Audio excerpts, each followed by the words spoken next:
National Economic Council approves 5 billion naira each for palliatives to 36 states and the FCT. 52% of this money is given to states as grants. Lagos Federal High Court strikes out firearms charges against suspended CBN Governor Godwin Emefiele as his arraignment for fresh charges is stalled in Abuja. The Nigerian Armed Forces vows to go after terrorists as it confirms loss of personnel in Niger State. One thing is for sure, no one, no group will strike at own troops without injurious consequences. And on Good Morning Nigeria, today we shall look at the tasks ahead of new cabinet members.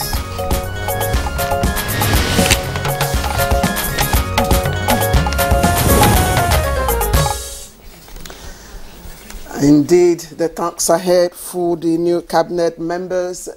Weeks of speculations over now.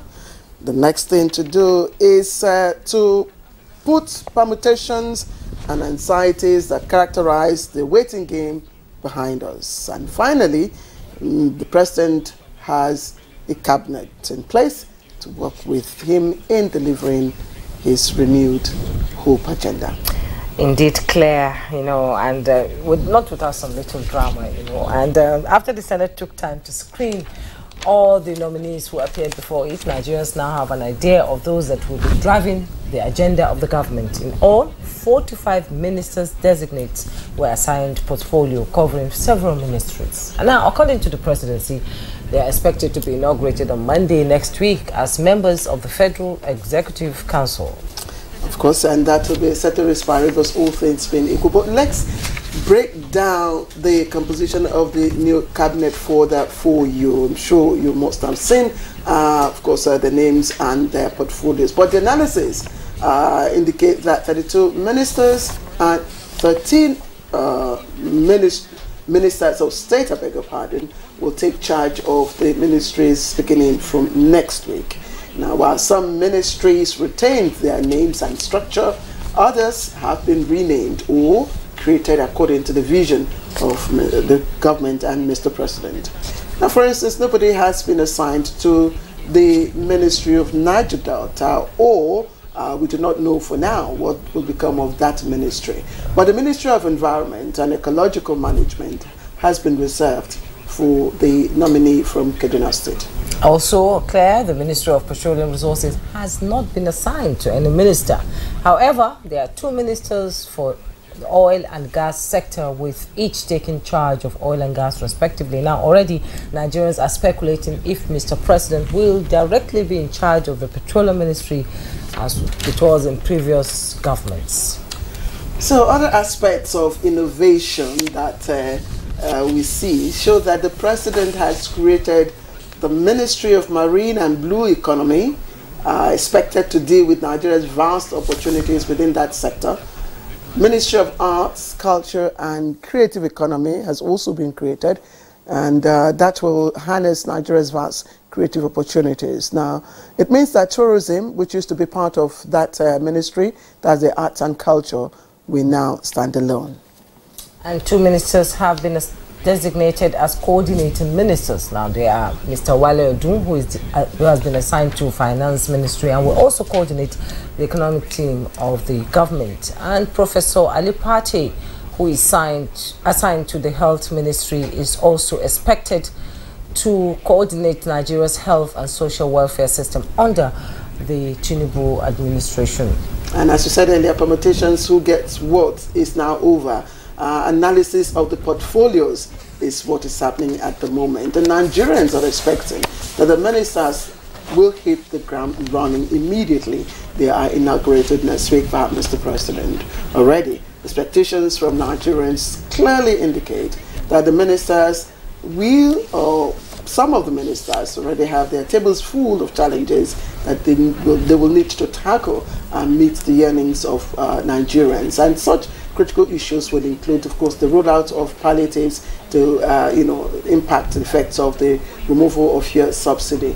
Stabilizing the Naira, we discussed this yesterday on Good Morning Nigeria, and of course, most importantly, addressing food security and the escalating prices of foodstuffs. Yes, of foodstuff and inflation, of course. Yes.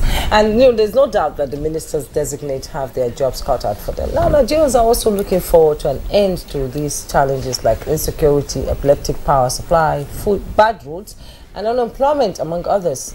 Nigerians are also looking forward to validating whether the portfolio distribution amounts to putting round pegs in round holes. The question is, how much do they understand the tax before them? And how far can they go in actualizing this tax? Very pertinent question, Jumea, and you talked about inflation and rising prices of food items. Yesterday I was having a conversation with one of our colleagues here who came in from Jos, and she narrated how difficult it is to get potatoes, from Mango local government area because of the conflict.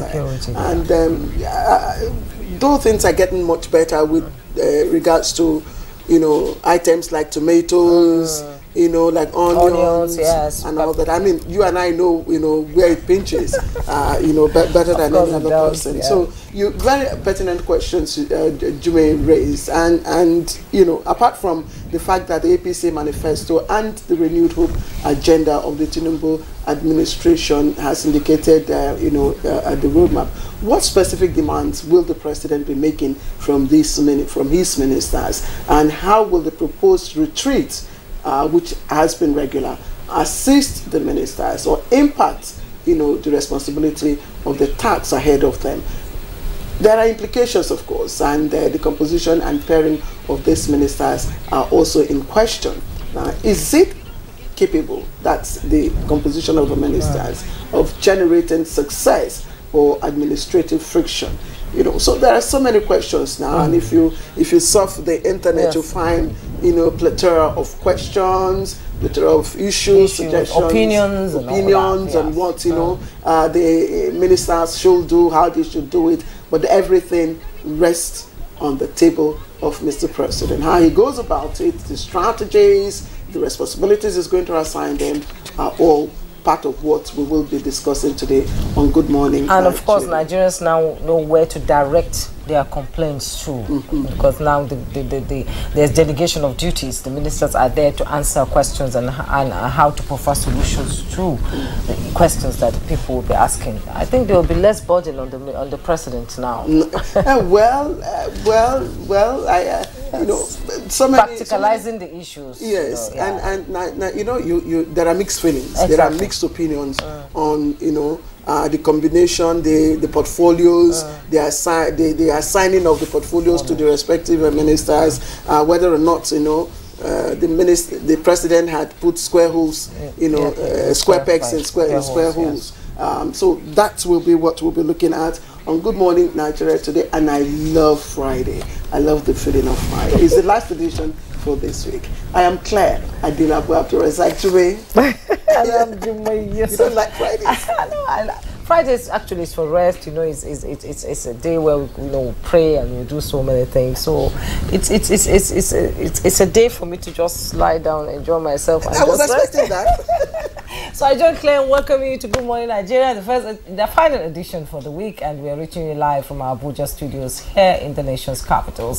And we have newspaper review, business, and all that. But first, let's join Elizabeth Omori for our morning news. Hi, Elizabeth.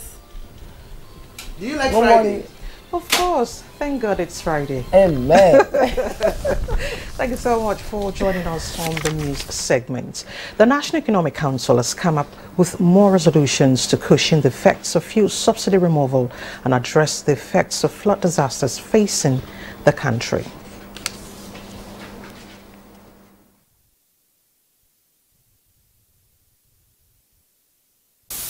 %52 of this money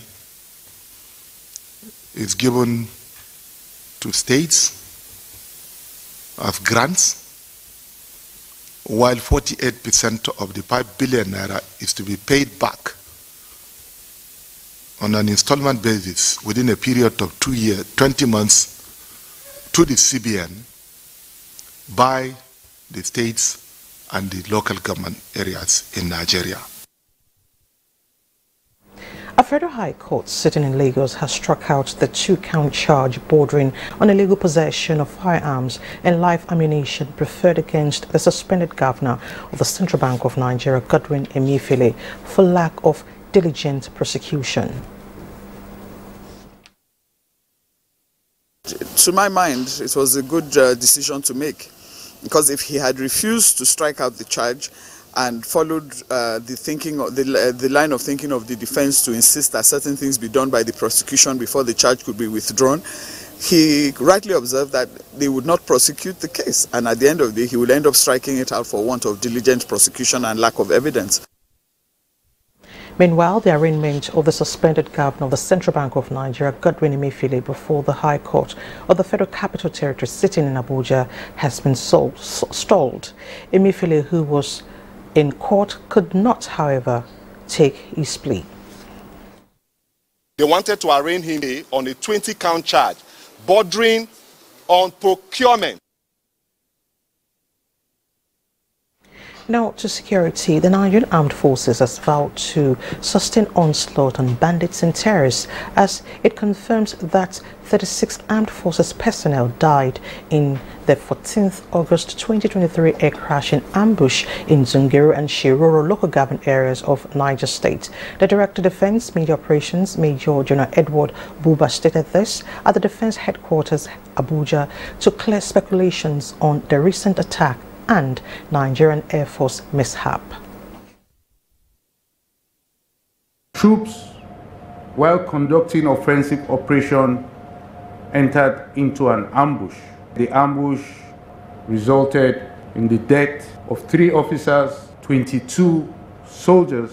One thing is for sure, no one, no group will strike at own troops without injurious consequences.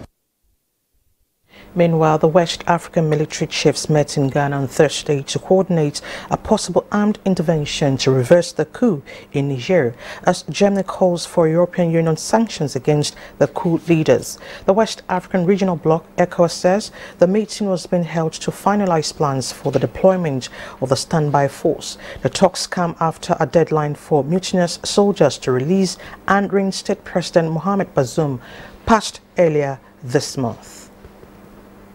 And talks are in top gear between the Nigerian and Indonesian government towards building a vaccine hub in Nigeria. The ambassador of Indonesia to Nigeria made this known along with other bilateral cooperations as his country commemorates its 75th National Day in Abuja. We talk very seriously about how to establish the cooperation, especially for establish the what we call it factory for to make the produce vaccine here. When talking of tourism, Indonesia is one of the best in the whole world. With what we've seen here today shows they have a lot to offer in the whole world. And that's the morning news. Good Morning Nigeria continues with Claire and Jumai after this break. To stay with us. Right, it's time to take a look at the business news, and we hear that the fish farmers are decrying huge loss occasioned by flood and increasing cost of feeds. From the world of business, here is Alika Wanacharwa.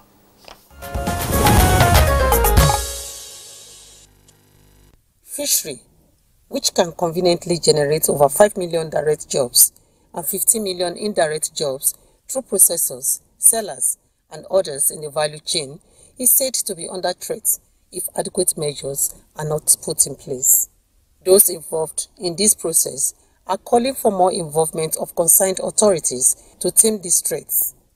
In another development, the Nigeria Customs Service have been enjoined to optimally make use of installed scanners at Lagos seaports to ensure that its quest to decongest the ports are achieved. Speaking at a stakeholders meeting, Custom Officer in charge of terminals, Deputy Controller Issa Aliyu, said that the service has the capacity to scan about 200 to 300 containers a day. Now let's take a look at Thursday tradings on the floor of the exchange.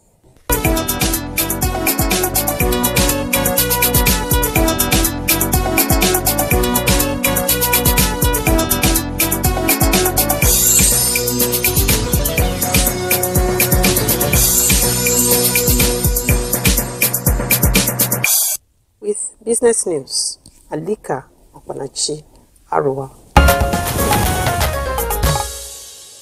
Many thanks, Alika, for the business package. Up next is newspaper review.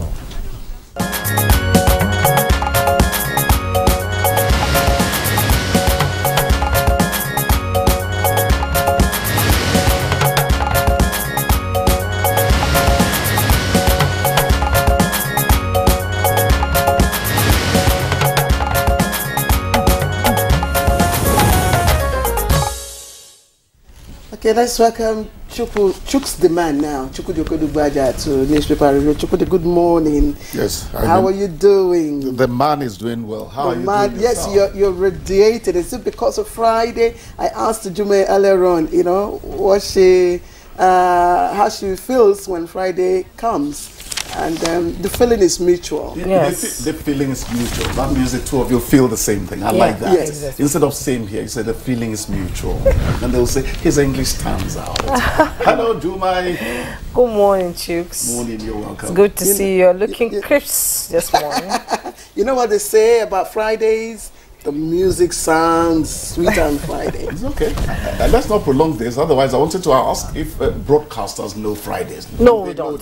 Don't go there, Chooks. Let's begin with the Friday Leadership Friday. Exactly. And just below the masthead, we have rising food prices. FGOK is 185 billion naira for states FCT to buy grains. You find the details on page 6. Katsina government approved 7.8 billion to tackle banditry. Find the details on page 13. Trending, IPAC faults appointment of State Minister for Petroleum, and NMPCL secures 3 billion loan to stabilize forex. We took that yesterday. And just at the bottom plate of the leadership newspaper, uneasy calm over scrapped Niger Delta Affairs Ministry. You find the details on page 7. Absence of defendants stalls Emefiele's arraignment in Abuja. Details on page 9. Tribunal. PDP witness admits inflating poll results in Nasarawa. Details on page 16. Oil theft triggered $10.7 million daily loss from 2009 to 2020. That's coming from NTA. And from the defense headquarters, Niger, we are battle ready. ECOWAS defense chiefs declare. Let's quickly go to the New Telegraph. The bold headlines, in the Leadership Friday this morning. Smuggling operational cost threaten rice production in North. You find the details on page 4. You see all the illustrations there. Let's quickly go to the New Telegraph, and above the masthead, Nigeria's Eurobonds rise on ministerial appointments. $3 billion loan. You find the details on page 3. And below the masthead, DHQ, 3 officers, 22 soldiers killed in Niger. Says troops recovered 672 weapons, ammunition in 1 week. Find details on page 4 and 5. Imogabo, INEC to request for 2,300 soldiers with riders. Abbas reshuffles committees after Sununu's ministerial appointment. You find the details on page 2 and 4. On ending security challenges in Nigeria, disheartening. That's coming from the Labour presidential candidate Peter Obi. Disciplinary committee clears Toby Amoson for World Athletics Championship. And we have a story just under that. FG appoints new CMDs for 11 federal medical centers. You find details on page 4 and 3. And just by the side piece of the picture story, you see there, defense chiefs, ECOWAS ready to deploy standby forces to Niger. If? That's the $1 million question. Plane with 271 passengers makes emergency landing as pilot collapses, dies. And the story under there, customs seizes 1.2 billion donkey genitals at Lagos Airport. Japa, Kwara governor approves automatic replacement of doctors and orders. You find the details on page 28. And at the bottom plate of the New Telegraph, Emefiele court allows withdrawal of firearms charges. With riders, judges say DSS not law-abiding. Absence of other defendants stalls arraignment on fresh 20-count charge. Court reschedules to August 23rd, and lawyers condemn fresh charges. Go on. How Clark helped Nigeria achieve reconciliation after civil war. Says his regime got a lot of conscience pricking from Shoyinka, JP Clark, and others. El-Rufai lied on third-term agenda. That's coming from Professor Osumbo. You find details on page 2 and 26. And the pictures, the headlines in the New Telegraph states FCT to get 5 billion each as FG releases 180 billion naira grant loans. I think we have it in all the papers. Claire? Yes, okay. Thank you, Jimmy. We have it in, I mean, it's a front liner on all the papers, the Nation and the Punch. But of course, they all come with different captions and different points of view. But let's begin with the Punch. Labour folds 180 billion naira palliatives, says government will frustrate program. And the riders there states to get 180 trucks of rice. NLC, TUC worry politicians will hold materials, and NEC committee to meet Labour over subsidy relief. Tinubu appeals to Nigerians. Again, if you look at the front page of the Punch, the picture story of the suspended governor of the Central Bank of Nigeria, Godwin Emefiele. DSS drops firearms charges. 6.9 billion naira fraud case adjourned. And that's the headline story on the front page of the Punch. There are other stories trending at the foot of the paper. Military mourns 25 soldiers killed in Niger, hunts bandits. And just add that there are different figures here on the different paper. I think the one Jumain read is carrying 22 soldiers. This one is saying 25. But the story from the DHQ is also given a different number. We will get to that, presently. Now, NSCDC nabs scavengers with vandalized railway trucks. It's on, and the APC Kano government clash over attempt to bribe judges.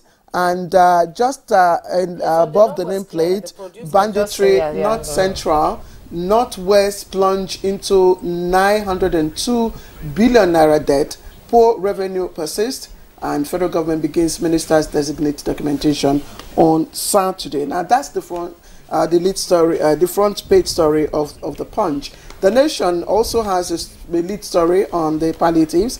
It says a watch with 180 billion naira subsidy pain relief cash, and a number of riders there. Federal government's 5 billion naira per state fund for immediate use to cushion high food and fertilizer prices. NEC okays transfer of World Bank's $800 million to the poor and talks with Labour to go on. Now there are highlights of the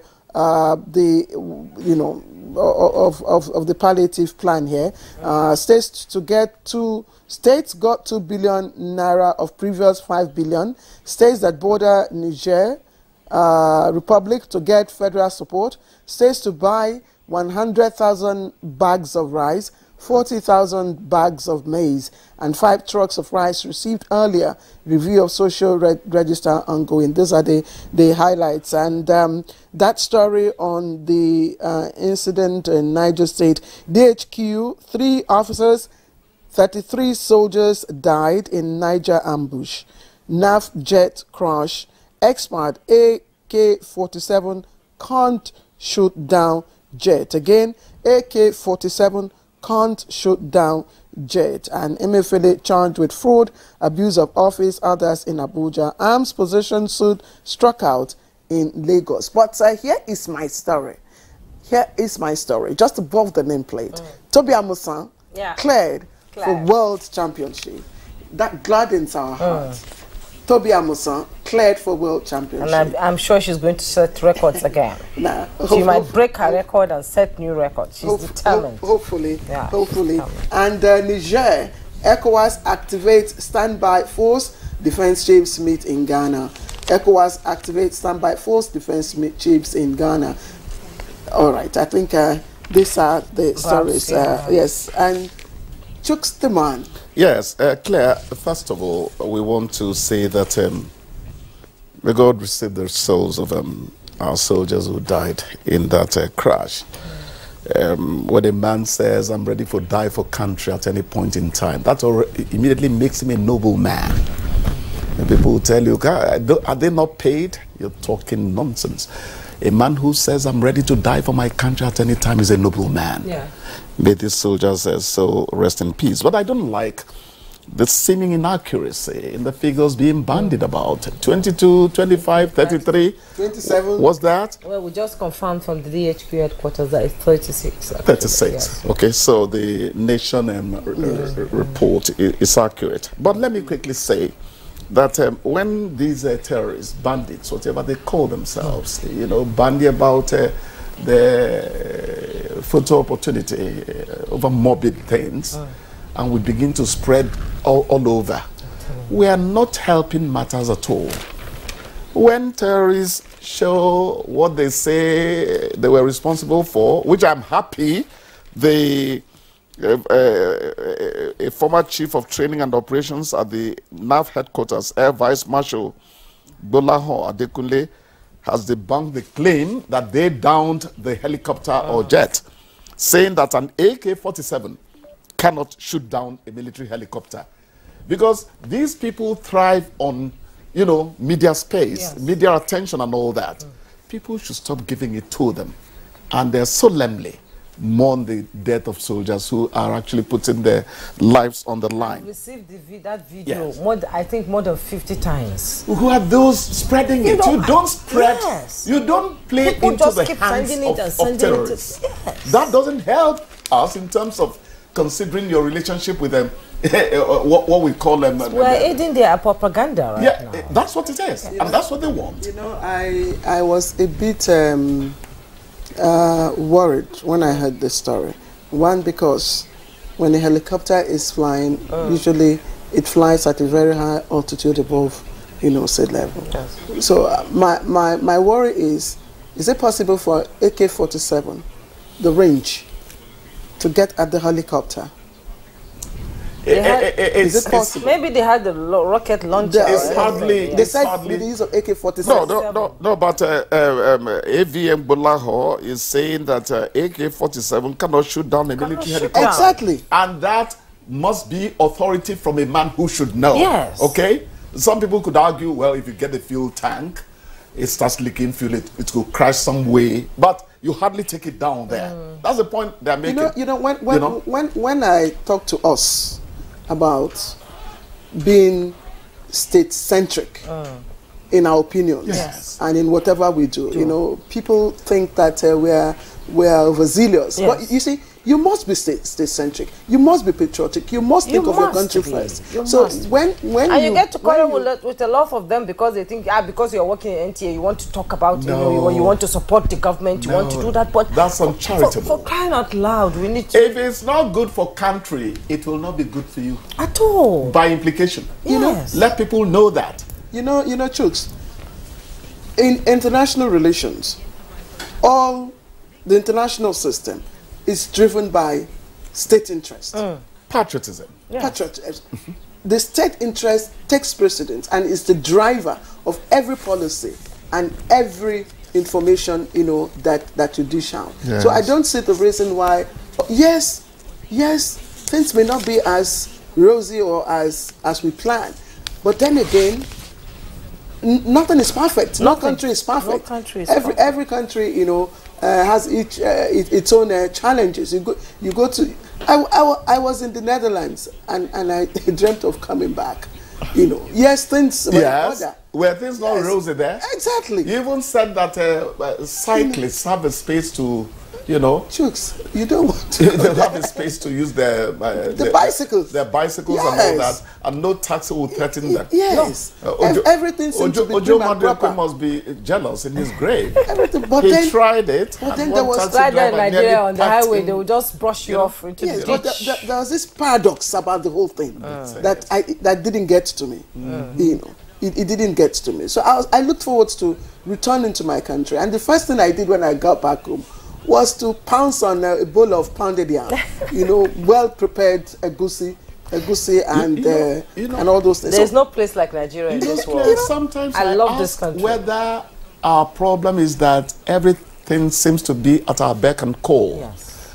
In this country, you throw away a mango seed, and after about 2 months, you see one thing shooting out of the soil there. Yes. You don't have to put it in the soil for it to. So maybe necessity has not been the mother of our invention, because we have everything yafu. There are two stories we could quickly look. Well, the palliatives is all over. We'll just wait for how that will be implemented and see. But the labor union, and other society watchers have also raised concerns about hoarding, politicians and how it will be Clear distributed. distribution is key. It's key. How are they going to handle it? We have always mentioned the need for even the social investment part of it to go beyond the expectation of minimum wage and all that. If, for instance, when this thing started, about 6 buses applied between Kershi and Nyanya, or from Lugbe to, you're going to see some lightening of the burden. You understand? So I like what is happening now. People could say, why was it not planned ahead of time and all that? It's never late to mend. It's never too That's late. what I'm going to call that. We're being asked to round off, but on a final note, I'm glad. I just must talk about it. It's Tobi Amusan, cleared for World Championship. When she was handed the suspension, she cried out and said she's the most investigated, athlete. Yeah. In the course of in 1 week, yes. she could be tested for as many as 3, 4, 5 times, and she came out to say, look, she knows that she's in the clean and that she will come out, victorious. Football was not popular in your time for ladies, and so was it track and field for you? It was track and field. It was track and field, yes. No, but it was track and field for me. She was on the team. It was track and field. You were? Yeah, it was track and field for me, and by implication, football as well, because ladies are doing. Our ladies are doing. You have this tomboy kind of. It's now that motherhood. For me, it was handball. It's changing. What are your plans for basketball? What are your plans for? Okay, to make my wife as happy as I can make her.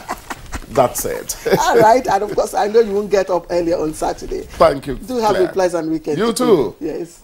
All right, you're watching Good Morning Nigeria. Don't go away. We'll be right back with our conversation. You're welcome back. You're watching Good Morning Nigeria on the network service of the NTA. And to give us a background to our discussion on the tax ahead of the new cabinet members, here's a report by Abdusalam.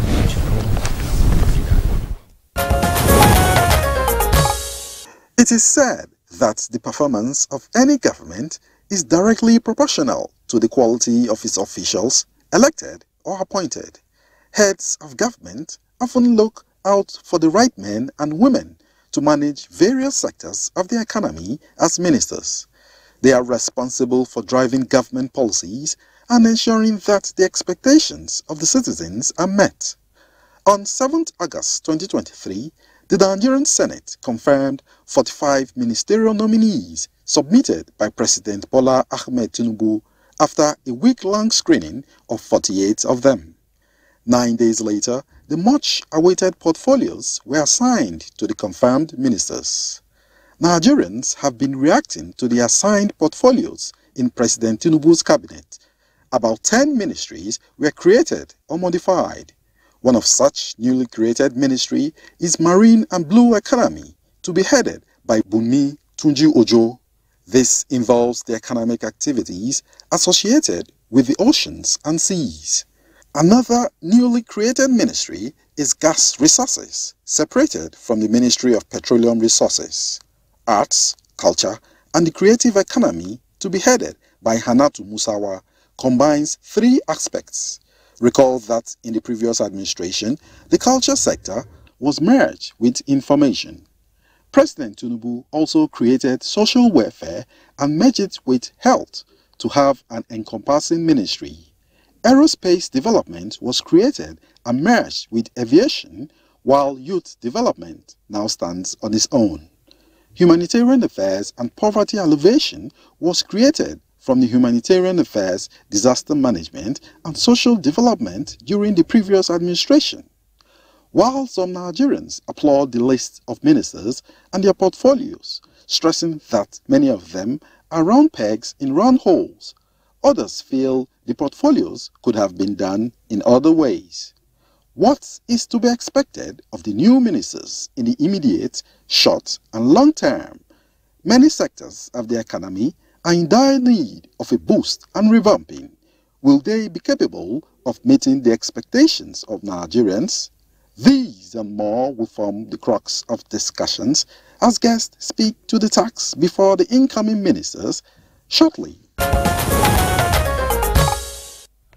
Abdul Salam Jibril, thank you for that question. Great question.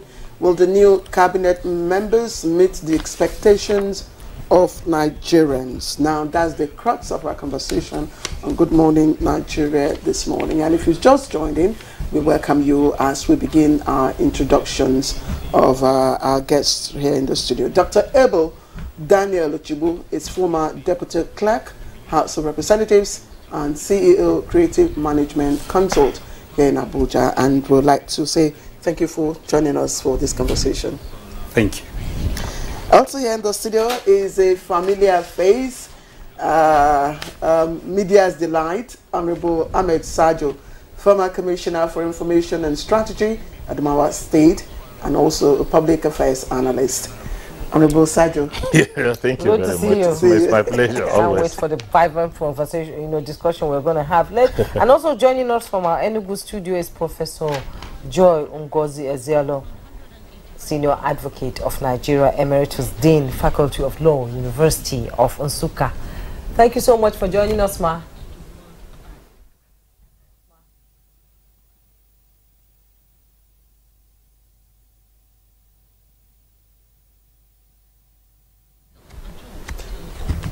All right, Professor Joy Ezilo seems to be a bit distracted there when we will, of course, bring her into the conversation as soon as but let's come back to the studio.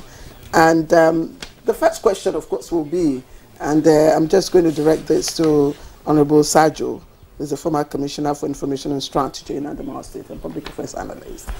Finally, the ministers have been assigned their portfolios. After 2 months or thereabouts, would you think it's hope at last?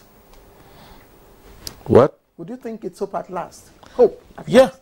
I think it's hope. Hope, definitely.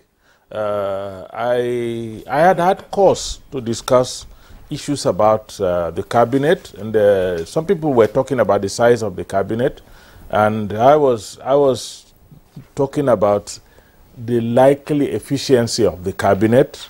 When you reduce responsibilities to manageable sizes and you hand it over to people, it will be easier for you to begin to monitor.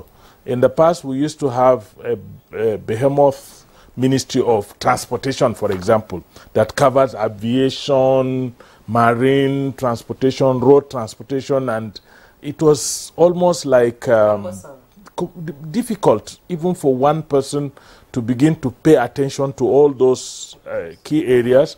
Now we have 3 people who are going to look at them, more closely. The guy, the minister in charge of marine and blue economy will pay attention mostly to what happens to water transportation, and I hope that includes inland waterways and all of that. The person in charge of aviation will have to face aviation, so the person that is responsible for land transportation will definitely be assessed on the basis of what we do on the roads and what happens with the rail. So we now have a more manageable setup. And it's the same thing with other areas. And I also... How do you mean more manageable? If you compare the size of what we have now, to what we had in the previous administration. No. More manageable in the sense that, if you notice, there was a point in time when in the Ministry of Transport, there was so much crisis in MPA and NIMASA that took away all the attention.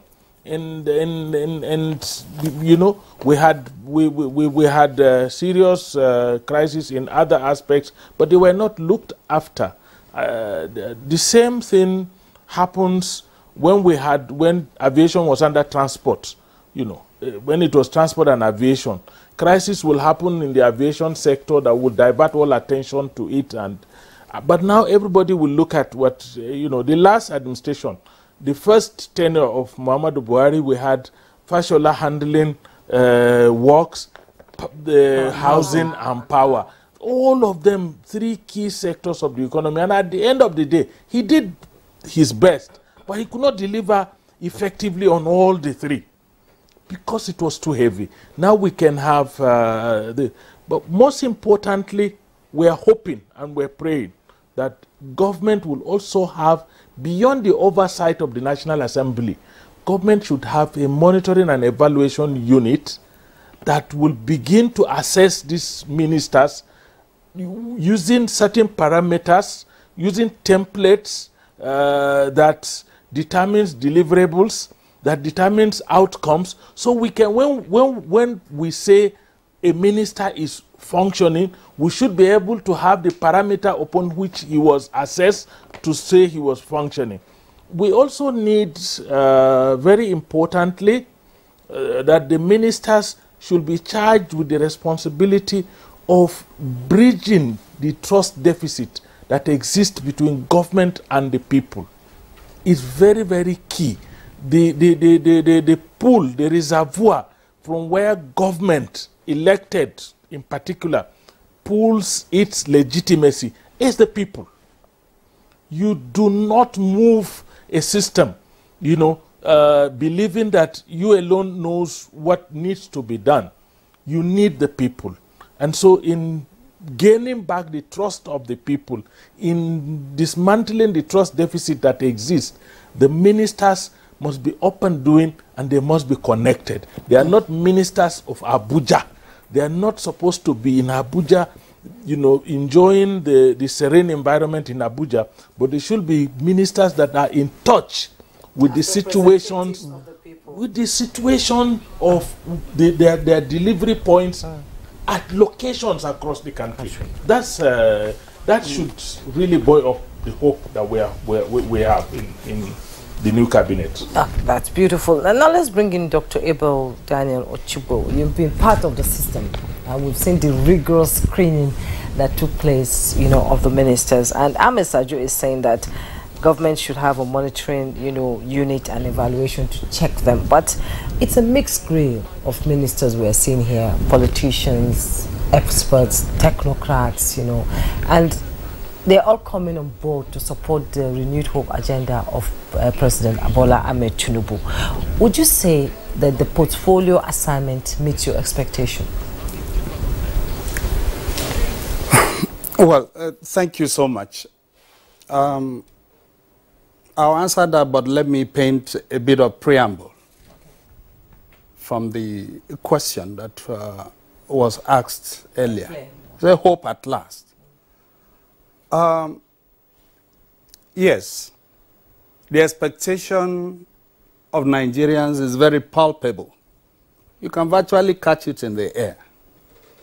But let me say that this is a privilege to, you know, put on the front burner the same leadership question that has dogged us for a long time.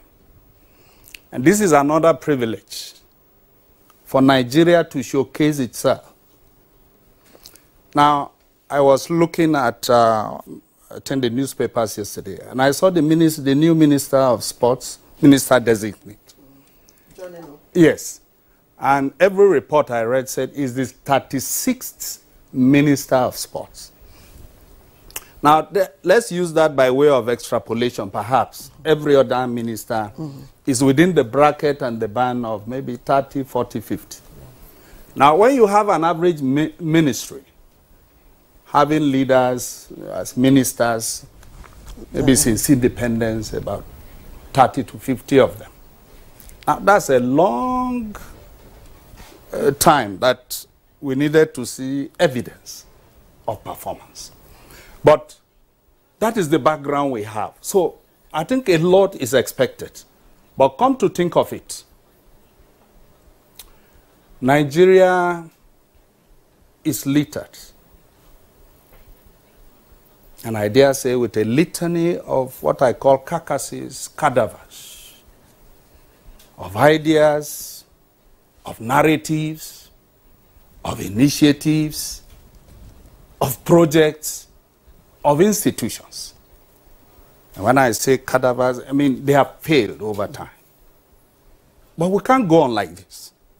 So hope at last, yes, there's hope that the ministers have come, and thank God that it's a bit early this time. But then, I want to say that when you say at last, we'll wait. At the end of their journey, we'll know whether that hope has been rekindled or not. Now, very quickly, you talked about the portfolios. Let me say this. In the National Assembly, there was a time that there was so much about come with the list of ministers and their portfolios. And we spent a lot of time on that, and government never did it. The only difference this time is that the portfolios have been assigned just before the inauguration. So I think that's an improvement, and that's very heartwarming. But then, as to whether the portfolios are suitable or not, let me say that it's a very difficult judgment. Yes, as much as possible, you expect that you are given a portfolio that you should have requisite experience. We should look at you and feel that you are a peg in a round hole. But I tell you, with the level a person attains to become a minister, and sometimes you don't put the person in a box. So I would prefer to say that the chief executive, the president of the nation, there are so many things available to him that will not know. The mere fact that you have been in an industry or in a sector all the while, it's not compulsory that you must keep serving there. Because once you've attained, a beacon in life, for instance, if you've gone to the university, you have at least a first degree, or equivalent of a first degree. Now, we believe that you have attained the level of what we call critical thinking. And all things being equal, you should be able to perform in any ministry you are sent to. Now, look at the new ministries. There are close to 12 or 13 of them that in part or in whole have been remodeled somehow. You see something about innovation and science technology, arts, culture and creative economy. You see something about innovation, creativity, and all that. Now, that tells you that it's not so much about what you've been doing. I give you an instance. Senator John Eno has been in the House of Representatives, has been in the Senate. He's been chairman, appropriation. He's been chairman, deputy chairman, finance, and so on.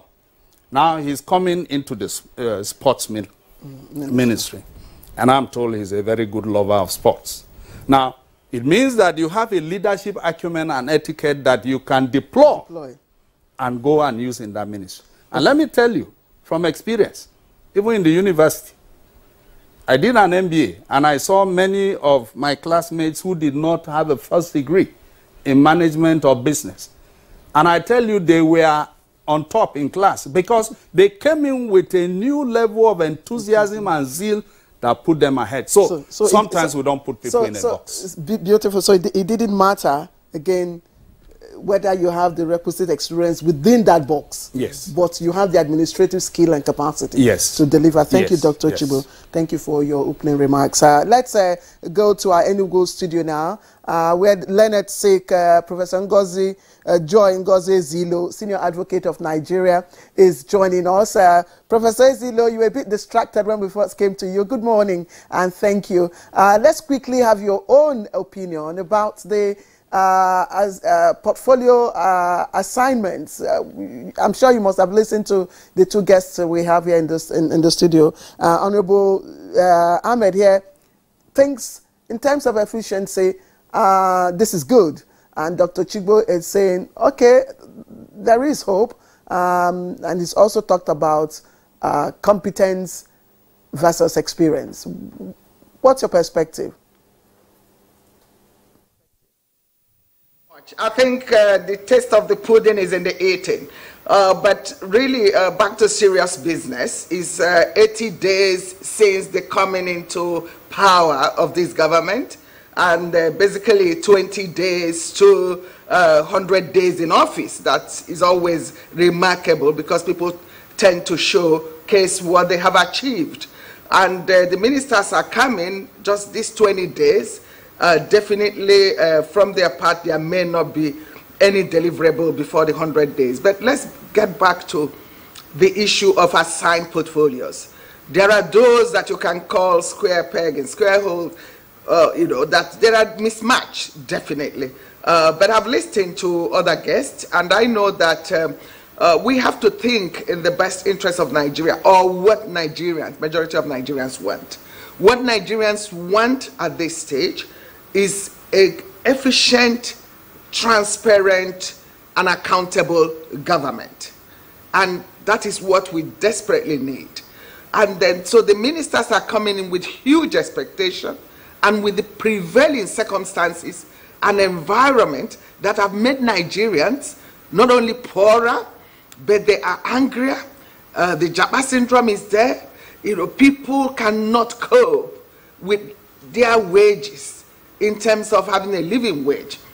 We know the situation. So people don't want to see ministers who will start, you know, exhibiting ostentatious livelihood or disconnected from them.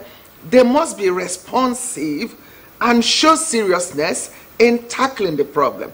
And one of the ways to go about it is that there must be target that Mr. President will have given to every ministry, including the new ministry.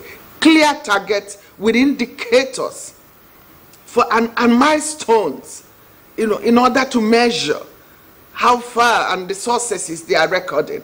It is very, very important, because this aspect we don't take seriously. Because if the chief executive does not give a clear target, this is your ministry, I want you to achieve so and so within this period, and then they are taking through that. I believe they will be having retreat very soon, and they will all have their template.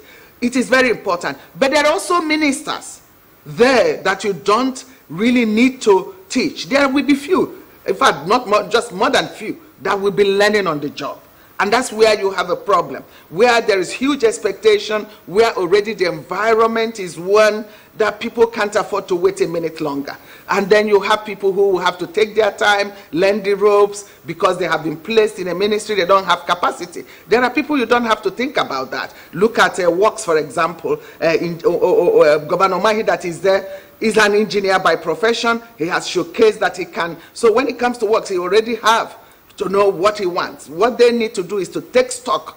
Each ministry will have to take stock, do mapping, and then have their own strategic plan and have shared vision with also administrators, because the civil servants who are there have to buy in, the public servant, into your own into the agenda and the overall agenda of the chief executive and the president of the Federal Republic of Nigeria. So it is important. That target is very important. The deliverables are very important, and I think they should be very clear and quick also to change any minister that is not performing, because underperformance has been the bane of Nigeria and the government, and inefficiency, and we've seen the worst of it in the last 8 years, where people were not performing and you kept them on the same position and you renewed their mandate. So renewing their mandate is saying, well done for not performing. I believe that the type of person we have as president today is not one who will have any complex about anybody outshining him or anybody not doing. So he will want to see people succeed. And I believe that those ministers are the hands and legs, and then they are the eyes also of the president. And they are the ones who will do the work that will be shown. People are hungry. There is hunger in the land. So that means the poverty, ministry will be very important. The people, bad roads are bad. Kidnapping is at what? People also, because also, you see that the kidnappers target bad portions of the road.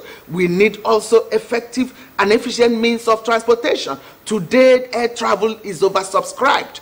And then we're adding aerospace into that. I don't know what that means, but of course I know what aerospace mean in terms of engineering. But aviation and what the problem are. What we've seen in Nigeria aviation sector in the past is that, of course, you know, they keep finding new ways of taking money, whether by tolls.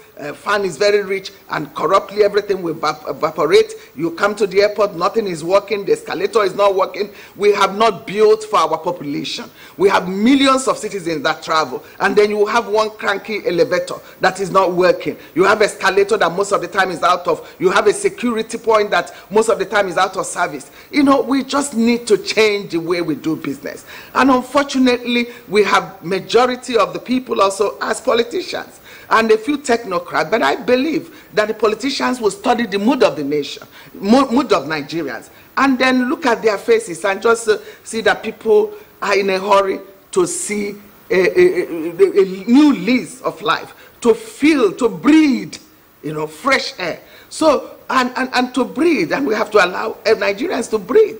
You can see also new ministries created, whether marine and blue economy. Those have to be defined. Science and technology already in it is innovation. But when you have innovation, entrepreneurship, and there are ones that are called coordinating ministries, there are cross-cutting issues where these ministries obviously overlaps that we see in MDAs. So I believe that they are going to work together and know that they are working not just for the same purpose, for the best interest of Nigeria, and that they are also working also for a president that want them to achieve. So the outputs will have to be defined, and everybody will key into that, and then they will deliver in their different sectors.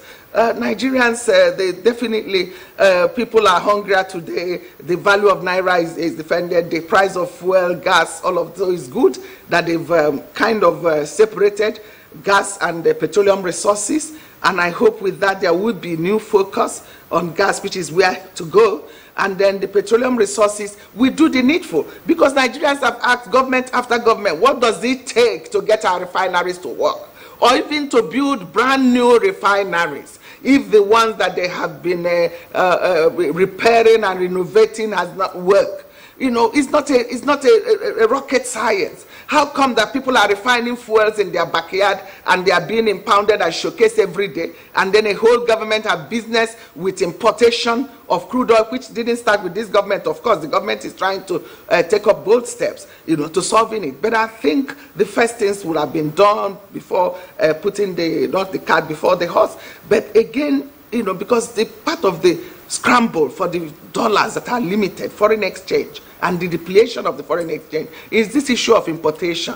And we have no business with importing fuel. That is the truth. And if you go around those refineries in the neighborhood of Nigeria, Malabo, all of them, they are also all owned by Nigerians. So why can't we open up the economy? Economy, the hunger, the insecurity, and human insecurity. It is what we are suffering from. Security is a big issue. So we need to know those in defense, and defense spending in a way that is transparent and it makes sense. It's not, the procurement is very key. Everybody have to learn the rudiment of procurement. Not a situation where different ministers will get their hands directly into procurement and then compromise also the final things that are brought into the country. We've seen in the past, not in this government, in the past, where people imported CCTV for securing Abuja, and none of them worked. You know, so Professor Joy, yes, you've raised a lot of issues, you know, in your opening comment there, and we will get to issues that you really want to talk about, but we need to come back to the studio so that we can bring in the other guests into the conversation. Now let's bring in Dr. Abel. Dr. Abel, she has raised a lot of issues, you know, especially with the new ministries. You know, it sounds strange to Nigerians, and a lot of Nigerians are saying, are we moving ahead, or are we just trying to pump money into other places that is not relevant to the Nigerian structure itself?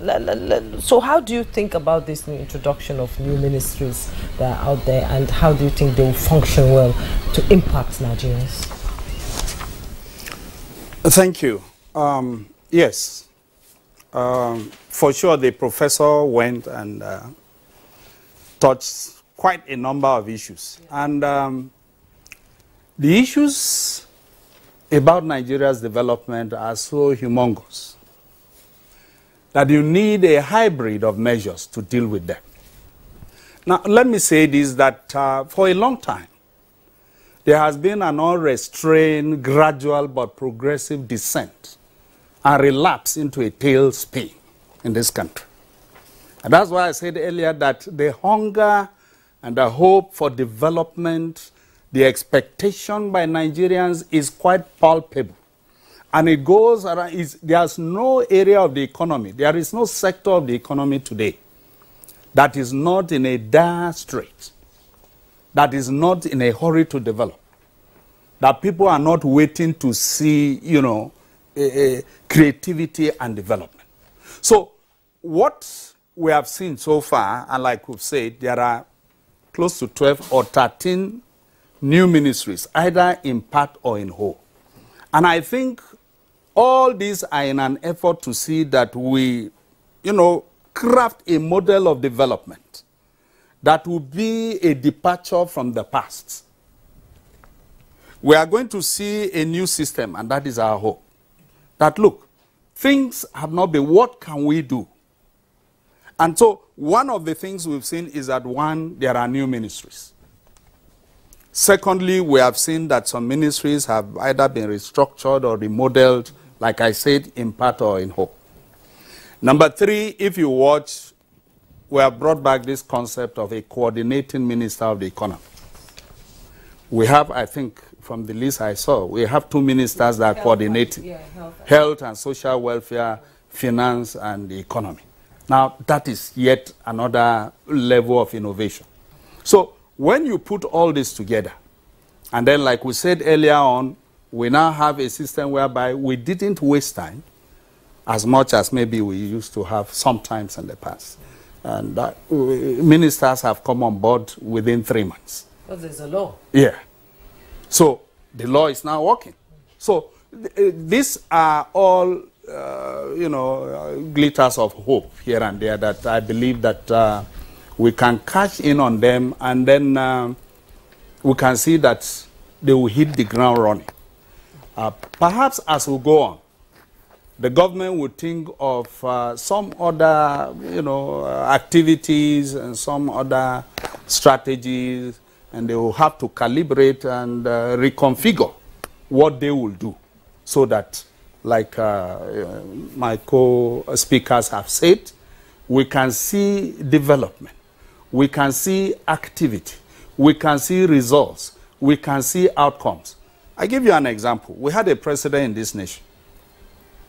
When ministers came, as you were doing your documentation, I was told that you had to sign an undated letter of resignation. I'm sure maybe you forgot.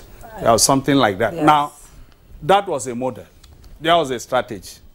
Perhaps it put ministers on their toes. You have come for service. It's not politics. It's about results. So I believe the government can come with a mix of strategies that will suit it to put every minister on his or her toes, that the time for play is gone. It's gone. Nigerians are hungry for results. It's no longer business as usual. I'm sure that's a cliche now. Honorable Sajo, earlier on you talked about efficiency. Just before we delve into maybe critical sectors that would, require, prompt attention and critical attention. Someone said that the ministers will just not have to walk. They will have to not hit the ground running, but they have to sprint. That indicates the urgency, that Nigerians want things get done. Now, if you recall, the Rasoye report, 800 pages, that report was in a bid to, cut down the cost of governance, streamline the cost of governance, and, impact on efficiency. Now we are having 13 new ministries and a wider cabinet. You talked on efficiency. How might this impact on the cost of governance, which Nigerians have been, hitting hard on, to be streamlined, and of course the deliverables expected from the ministers? Well, I think the cost of governance will definitely go higher because you have higher departments with ministers. But I think with the efficiency of the governance system will bring down costs further, in the sense that it will increase performance, and with performance will come additional income and progress for the country. The important thing is that, you know, like the learned professor said, you know, if you have deliverables, you have milestones, you have a template for measuring outcomes and performances, and you insist on that. A lot of people don't understand that government is an enabler. And in the last few years in Nigeria, we must accept that areas where there is very little government attention are the areas that we've been succeeding. The entertainment industry, the creative industry, those are the areas that we are performing wonderfully and making waves across the globe. So that tells you that, look, government as an enabler has not performed as required in the past. Now, government had realized that, look, there are areas that we could have done better if we had put in a little bit more effort. Let me give you an example. We had youth and sports had always been our system, Ministry of Youth and Sports. As if the only thing you expect young people to do is to participate in sports. Now we are separating youth and sports and telling, now what we need to do is a youth development agenda that prepares our young people to be better leaders in this tomorrow. Innovation and all that. So and then now to make it possible, we have a ministry. She said about cross-cutting. There are definitely they cannot work in silos. They have to work, together, you know, cooperatively. We have a ministry in charge of youth. So I mean, then that ministry will leverage on the activities of the Ministry of Sports, for example, to encourage young people to excel in sports. That same ministry will leverage on the activities of the ministry in charge of creative industry to encourage young people to be creative. That same ministry will leverage on the activities of the innovation component of one other ministry to encourage young people. One area we have succeeded beyond our imagination, maybe negative, maybe considered negative, but is still, you know, an achievement on our part, is what we call Yahoo Yahoo. That our young people could manipulate the computers to the point of, you know, moving funds. Funds, you know. If only we could harness that creative ability into positive enterprise. That is an area that is the new world, the new vista. You know. So we are looking at a situation where our ministries will be targeted at achieving specific results. You know, when we say, for example, that we now have, and we have some ministers that you could easily pin them on past performance. Take, for example, the Minister of Education, you know, Professor Tahir Mamman. He started from being a university lecturer, rose to become a professor. He became the DG of the Nigerian Law School. He is currently the Vice Chancellor of the university. So when we have an ASU strike under him, we don't have to. And he does not manage it well. No, but I'm coming. If he does not manage it well, yes, we will have cause to say, look, my friend, this is your tough. You must understand how it works. Unlike some ministers that will tell you, this is my first time of coming into this business. Now, we also have a situation where we have ministers that, you know, will come in from a background of what they are assigned to do. Some of them, you know, have been on ICT, and they have been given ministries that are responsible for ICT and communications. They'll be able to, we hope that they'll be able to deliver. But none of the ministers, whether equipped or not equipped, whether prepared or not prepared, whether professional in a field or not professional in a field, no minister will function effectively unless the person who assigns him that ministry ensures that he is supervised effectively. Nigerians did not give any minister their mandate. They gave the mandate to President Bola Ahmed Tinubu.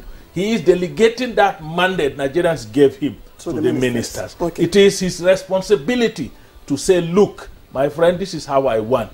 We already have what we call renewed hope. Whichever direction you come from, whether you are from PDP or whether you are from Accord Party, because there are people from Accord Party I know, there are people from PDP that I know that are in this. Whatever party you come from, your goalpost is the renewed hope that the APC fashioned that as the manifesto upon which President Bola Ahmed Tinubu campaigned for Nigerians to vote for him. We must deliver on that renewed hope. Okay. Ahmed Sajo, as usual, you know, when you speak on issues like this, people tend to learn a lot. You know, you sound like a lecturer. Actually, I've gotten a lot of information, and let's bring in Professor Joy, senior advocate of Nigeria, back into the conversation.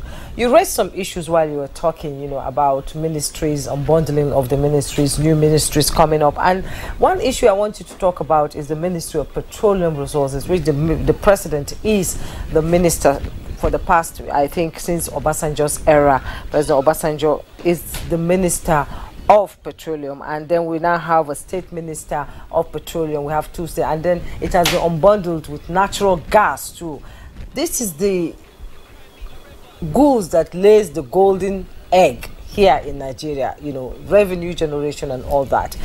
And a lot of people are concerned that this time around something must be done in the petroleum sector to arrest all the challenges that have been, you know, coming up, you know, in the Niger Delta and every other place in Nigeria. How do we bring these ministries on board to ensure that the golden goose lays the golden egg and Nigerians enjoy eating that egg?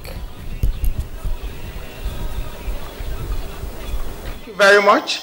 Like I said, yes, it's good that it's been separated, but still we are waiting. Who is the real, the minister of petroleum or both? Or we've dispensed with really the minister, because people are worried if given the huge responsibilities of the president, he will want to oversee that ministry.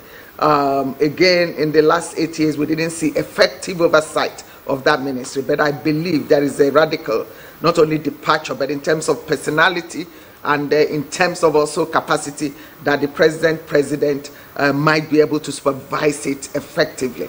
So what they need to do, because that has been the most opaque ministry, and with the new legislative development, there are things, NNPC also unbundled. There is still a lot of interference. NNPC not accountable institution, not remitting fund. That's what we need to see, efficient management of petroleum resources. Up till now, we are just being told, and for the first time under this government, that they now have an idea of how much people we consume in terms of fuel or diesel on daily basis. Because in the past, people said the number couldn't have been right. But because of this subsidy, it was a scam, and people were benefiting, and fictitious figures were being given. And these petroleum resources that's supposed to have very clear, you know, marker statistical information, they don't have. So they all thrive is that is the most lucrative ministry anybody will want to serve. Because you can be there sitting down, the dollars are rolling and the money. No, not this time around. People, Nigerians are upset, they are frustrated, and they want to see development. So first, let us really know what I've never seen a tour or any of these ministers go to see those refineries, find out firsthand what is happening, and then find out how we can solve it, so that immediately, and I mean within this year, this importation of fuel stops. You know, and we have to also develop other products from this.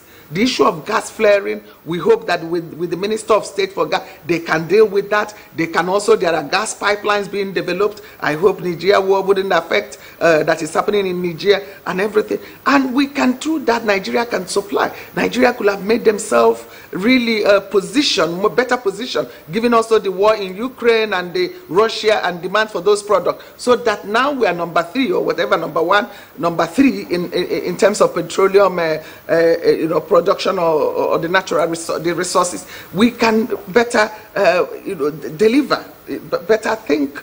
The OPEC, it has been really a ministry that has not been accountable to the people. So people would like to see a departure, a radical departure. So the current ministers, they need to roll their sleeves quickly, get on to work, and communicate to the people. The communication you hear from those ministries will be in time of fuel scarcity. They will come out and say, we have abundant reserve that can serve us 1 month. Please, these things are very silly. We don't want, nobody wants that kind of, information and situation.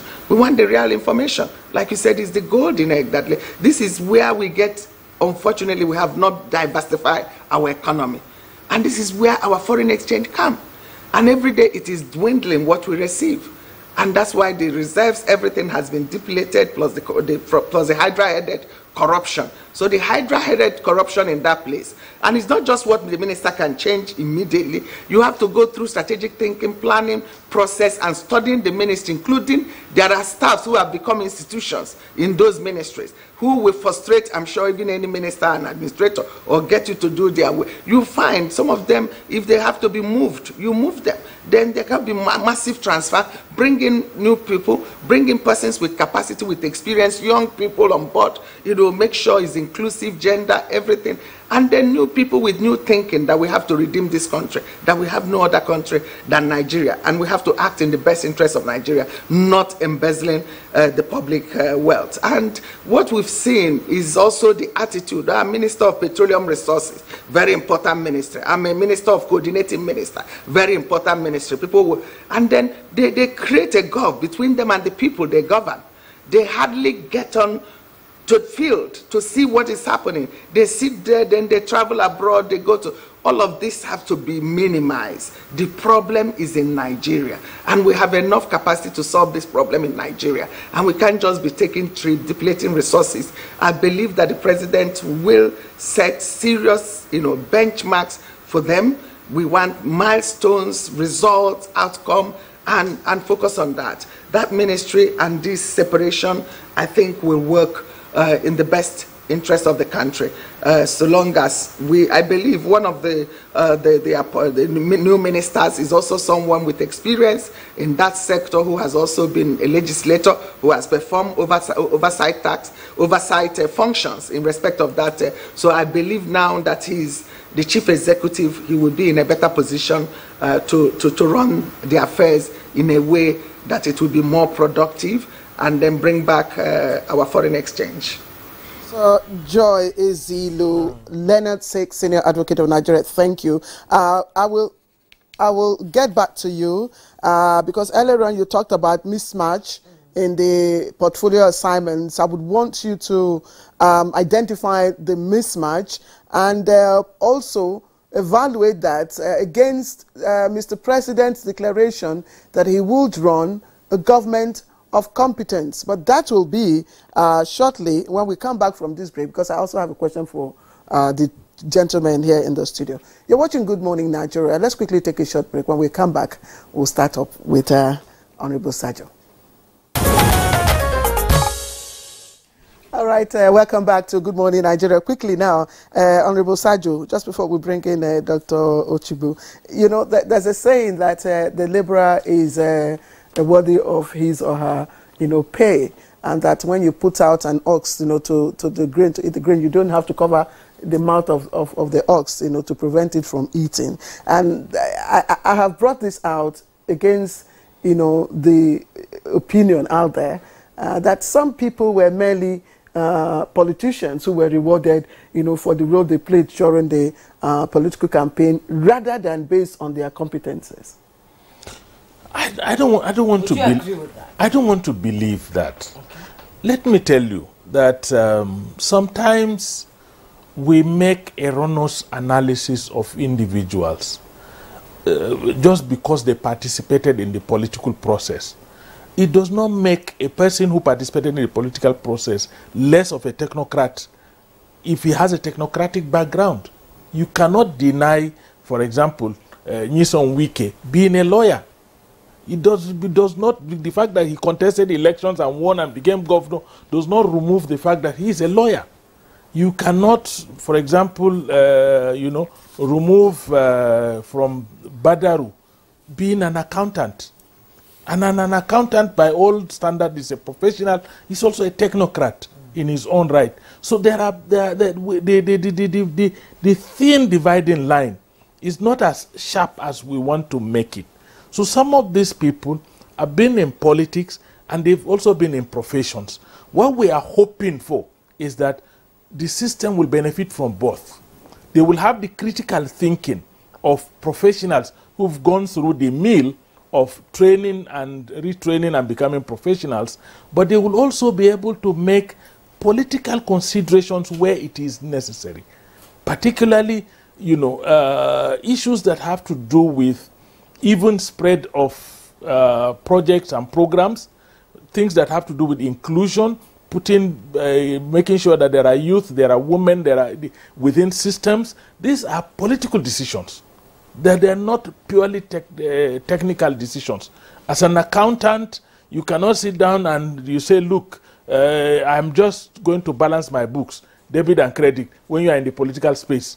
You must also look at how does it affect certain segments of the society. So there are political decisions that need to be taken, and there are technical decisions that need to be taken. So we are bringing people who can have a blend of the two, so that one does not override the other. We do not become so technical that we assume we are mechanical. No, we are human beings. There are social science decisions that have to be taken because we are taking those decisions on behalf of people. We have sociological decisions to consider. We have psychological decisions to consider. We have ethical decisions to consider. We have all of these decisions to consider in addition to being technically efficient in delivery. Yes, we just have to, quicken. Dr. Ochigbo, I mean, very logical, conclusion he's drawn based on the parameters that he has given. What are your opinions about this? Well, I come back to what I said earlier. The professor talked about the hydra-headed monster, and we can use all kinds of adjectives to, describe the leadership question in Nigeria. And that was why I was recommending that whatever hybrid procedure as a therapeutic measure that the president can deploy to fast-track development, to fast-track growth, I think is very welcome.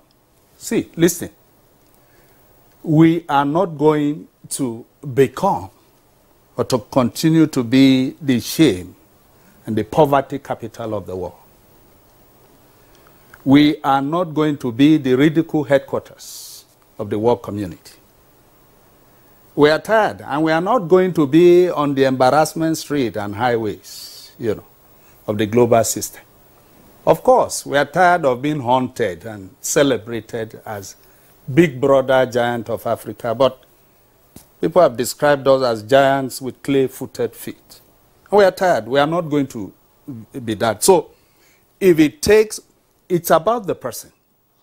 You see, yes, you have attained a level, you have crossed the Rubicon, you have had exposure, you have had experience, you have the benefit of critical thinking. Yes, a good majority of them are going to be round pegs in round holes. Okay? I know there are a few upsets. I've seen comments about, how come Mr. Alake, who has been in the media, pleads for the president, what is he doing in solid minerals? But, I mean, the president must have his reasons. And I believe that for good reasons, he's going to perform there. So we have had things like this. So whatever it will take, the people. Who a person is in the inside, really. Yes, your qualifications and all that, they are good. And there are certain sectors you just need to put people who have direct requisite experience. But whatever is going to take, whatever that hybrid measure is going to be, see, for long we've practiced democracy devoid of dividends. Call it the DDD syndrome. But we can't have that again. Do you think in terms of portfolio assignments or assignment, do you think we have mismatch? Because Professor Zilus, mentioned mismatch earlier on. Well, yeah, there are mismatches, but what I've been trying to say that mismatch in itself is not inherently bad. It's not inherently a problem. You have someone whose pedigree, antecedents are not in sports. He's in the sports ministry. And like I said, he's a lover of sports. See, do what you love, and you will see unprecedented growth and development, and you will dazzle the world. So mismatch could be there, but that's what is still part of what I call the hybrid. And there are people who have come to do very serious things, not where they train. But when you go there, the challenge is even there. The creativity part of you comes out more. You see, let me give you this last example. I met a one-time DG of the National Directorate of Employment. And we got talking and reminiscing over issues and problems and so on. And I asked him the creativity question, what are you doing? And there were excuses and so on and so forth. But I asked him a question. I said, between corruption and unemployment today, which is the one that touches every home in this country? I'm sure it's unemployment. Corruption is there, but I'm not sure it touches every home like unemployment. And I asked him, I said, if I go out now and we pull 5 people, who is the chairman of EFCC? I don't want to call the name. He's a past chairman. 4 out of 5 will call his name. How come people don't know your name? Say, well, I said, no. Answer. How come? So the challenge for you is to go and do all it takes.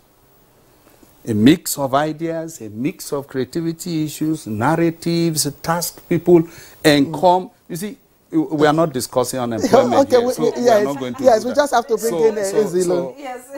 These are issues. Thank you. Let's quickly go back to, as the program begins to wind down, Professor Joy, Senior Advocate of Nigeria. You've listened to the question clear to the guest, the reward system in Nigeria, politicians being rewarded with ministerial lists. But one question I would like to ask you is, Nigerians are talented. And we've seen the president bringing people from outside the country to be part of the ministers here in Nigeria. And one worrying aspect is, will they be able to implement what they've learned in societies that function properly without the bottlenecks in Nigeria? I think it's an important concern that you have raised, because sometimes they see how things are done well and things function, and they come back here, not just the coloration, but the local situation and environmental determinants tend to, just push them to the other side. And people will say, oh, but I expected this so much from this person, given their international experience. And then they will tell you about realities. We don't want that. There are very good ones that are there that have come abroad, like the coordinating minister of health, Ali Pate.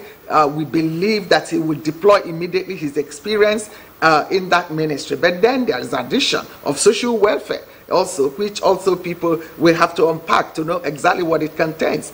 Also on the issue, there are ones that you can look at and say, oh, it's a mismatch. Maybe who is in the aviation and aerospace. But I don't think that some of them will hamper or hinder progress in those sectors if the occupant, the personality, is focused on accomplishing, learning the ropes quickly, because you have the basic education, and accomplishing. There are ones that you look and say, oh, what is the lawyer doing in aviation? But of course, apart from doing, we have aviation laws, or what is the politician lawyer doing there?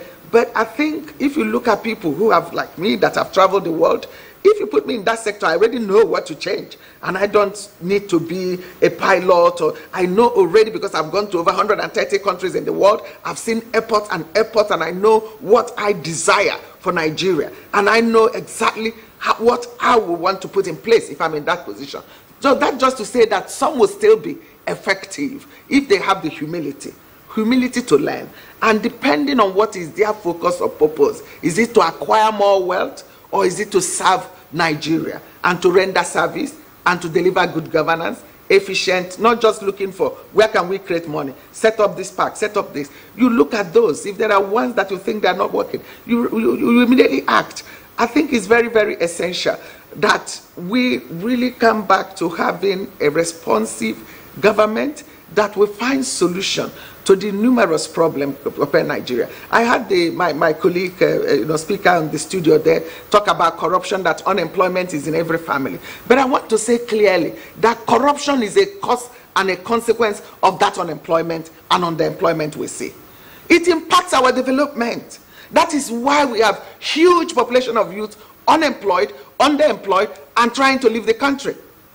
Because if we deal with that, we will have enough resources to engage this youth. I want to tell people that we can employ 3,000 computer experts to even just secure Abuja, in security of Abuja. And I've shared this even over 10 years ago. I was the UN Special Rapporteur on Human Trafficking. And I said, go and see Dubai, how the city is completely secured. And I saw a stimulation team more than twice football, the Stadium of Nigeria. And you see everyone manning a computer. And that is securing a street, the whole market, and they can draw you near, they can draw any car near. And we have youth who are not employed. And you see people not creatively using them. We have few ministers definitely that will hit the ground running, and they don't need to be so much educated because they don't want to work. People like Wike, for example, Umahi, like I said, the mama. And I'm so happy that even in the education sector, for the first time that we're having a minister of education in a long time, so to speak. Tahir Mahans, SAN, Senior Advocate of Nigeria, because he is someone with that track record and knows exactly, and a reformer, knows he will get to work immediately. In the past, people have stayed there, it's not their passion, it's not their... So one of the problems about mismatch is that you can put someone where ordinarily the person wouldn't want to go, but they go there because they are committed, because they are passionate, because they know they can learn quickly, they will even perform effectively. But you look at ones who will continue to grudge and grumble that they were put in a ministry where they don't like, or they think there is not so much money, and then they begin to look at, so they don't even want to learn even the technical component. They don't even want to bring in the expert that can even help them, deliver on their mandate. So, but the key thing is that the buck will stop with Mr. President. He has to do the final, oversight, and I believe... Yeah. Professor Joy Ezilo, thank you. I would like to just briefly, ask you, just before we come back here to round up the conversation, and briefly too, if you may, in the past, sector rivalry also impacted on the outcome and deliverables that the ministers, were able to deliver. Now that we've seen, demarcation of ministries, remodeling of ministries, and all that, do you think that will address the issue of ministerial rivalry?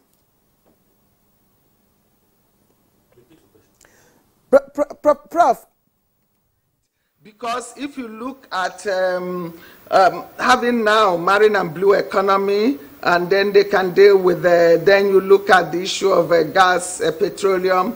There are also new areas that they had add-ons like innovation, but then separation of youth and sports, very, very crucial. An important point has been made by the guest on your studio, Ahmed, about that. So those ones it will cut, but then the minister and minister of state, and the impression that minister of state is a junior minister, and that's impression that we have to just dispense. Here we can see also some highly qualified people becoming minister of state, including past governors. So I think it's important that, and we've had people also complain that minister of state is unconstitutional because all the states have equal status. Yes, And so with that, you see competition. But if they have really clearly defined targets, deliverables, specified mandates and functions, and everyone keeps to that, and then they cooperate, then they coordinate well, then there wouldn't be a problem. But if they just go on to the Minister of State and Minister doesn't see eye to eye, it affects everything. It will, from our foreign affairs to internal affairs, to every sector. But I don't think with a handsome president that can be allowed to linger. But this restructuring will help to a large extent in the management of those conflicts. But in the end, Doctor, it depends on individual, the personality, the secrets of individuals involved. There are individuals, wherever they get, it's about behavior. Wherever you find them, they will try to be, to say they are the ones. So, and with that, they can hardly work with any or look down on their contemporary or including their fellow ministers. And I hope that wouldn't happen with some of the people also we have seen and know their background very well. I don't expect that to happen in some ministries. Yeah. Okay, thank you so much. Dr. Abel, let me bring you in and let's have your closing, comment. This program, as we are having this discussion, is setting agenda already for the ministers before they are sworn in on Monday and go for the retreat.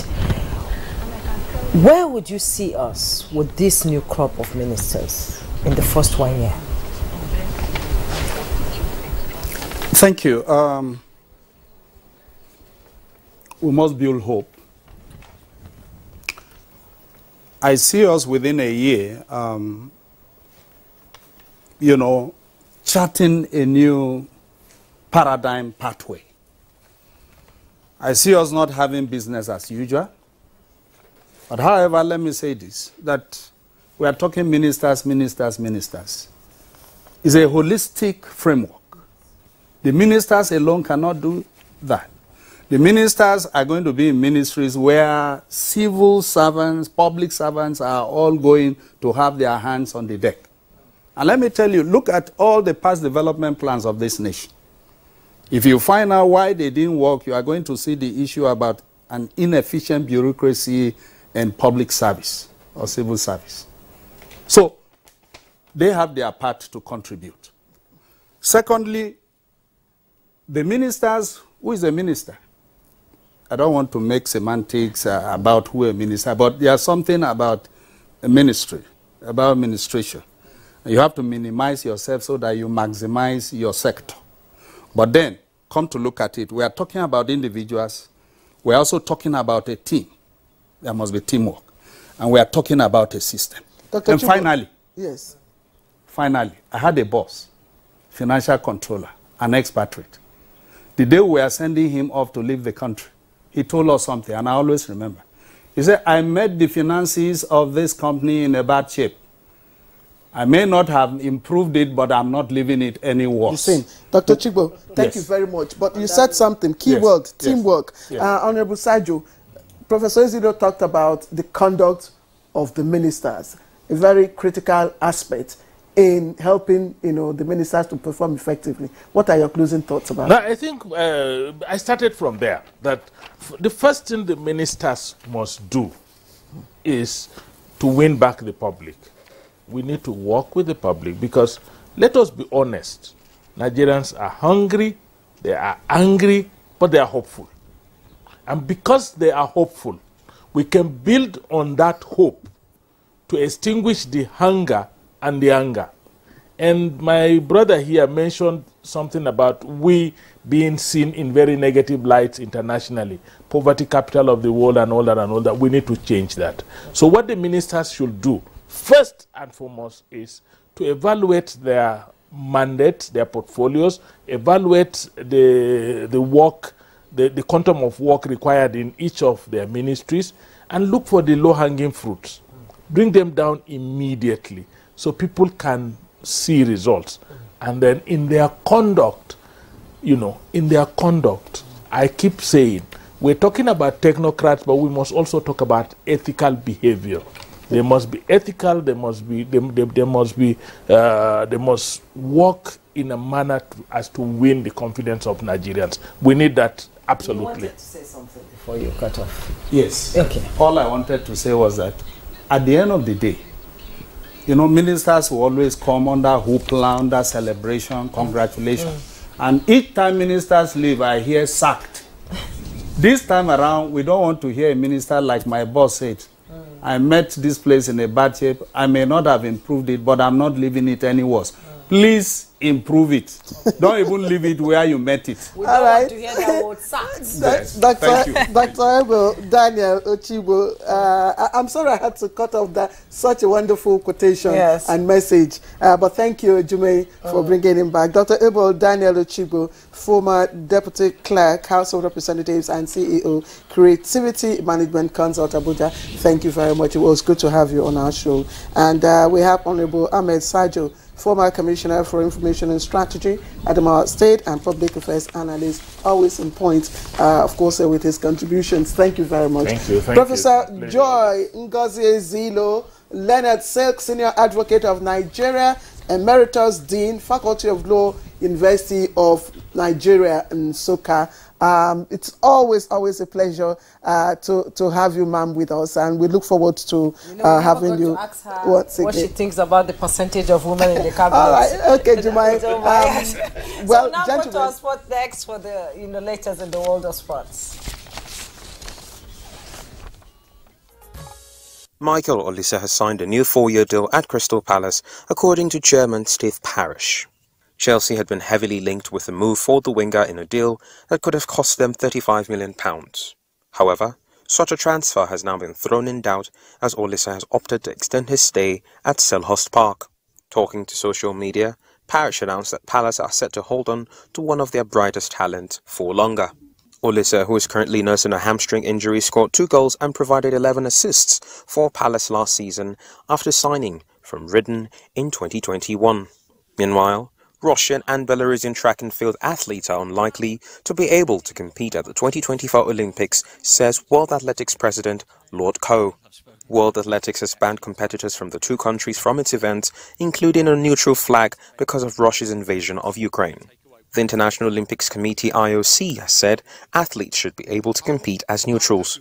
The IOC has not made a final call for the Olympics and can only give broad recommendations, meaning individual sports can still choose to enforce bans. The IOC has been criticized for saying it is exploring a pathway for Russian and Belarusians to compete, with the United Kingdom among more than 30 countries to pledge support for a ban. Our position is very clear. The Council has made that position clear. The new Council, I'm not going to speak for them in advance, but I would be very surprised if there was any shift in that position. And I think that we have certainty, and we've done it for the reasons of integrity of competition. And that's Good Morning Nigeria for today. Join us on Monday for another edition. I am Jumma Yusuf, and for Claire, who loves Friday. All right, of course, but just to add that this is a discussion that will be in the public domain for days and weeks to come, and of course you can count on NTA to give you a platform to catch up on more information. I am Claire Adelabu Abdul Razak, and my weekend starts right now.